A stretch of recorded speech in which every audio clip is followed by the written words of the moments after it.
Bashkia e Vlorës ka mbjellë 100 repe në qytet. Pemët e llojit rep janë mbjellë në segmenti rrugor i cili lidh autostradën Vlorë-Levan me aksin transballkanike.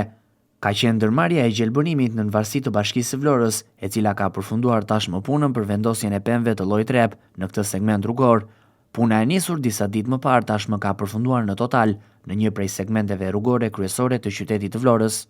Pemët e reja të llojit rep, siç duket edhe nga pamjet që janë filmuar këtë të njëjtën nga televizioni 6+1 Vlora, janë mbjellë në të dyja krahët e këtij segmenti rrugor, në të dyja senset e qarkullimit. Sipas informacioneve, janë mbjellë rreth 60 repe, duke shtuar aty gjelbërimin në këtë rrugë. Krahas saj, janë vendosur edhe pemë të reja në trafikndarse. Ndërmarrja e gjelbërimit, siç konfirmohet, ka mbjellë edhe 43 përgjatë trafikndarses që fillon nga hyrja e qytetit deri në Transballkanike.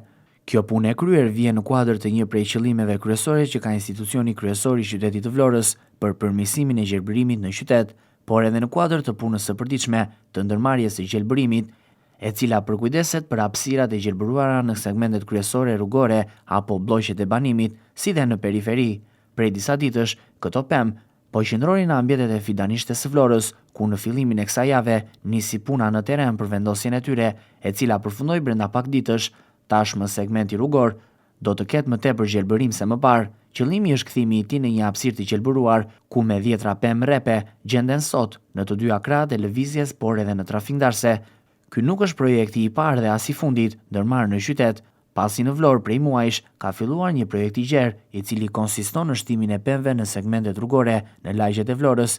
Pemë këto që fillimisht mbillen dhe përkujdesen për to në fidanishte dhe më pas mbillen në qytet. Krahas punës për mbjelljen e pemëve të reja, punohet edhe për përkujdesin e lulishteve, hapësirave të gjelbëruara, si dhe mbjelljen e luleve të reja dekorative.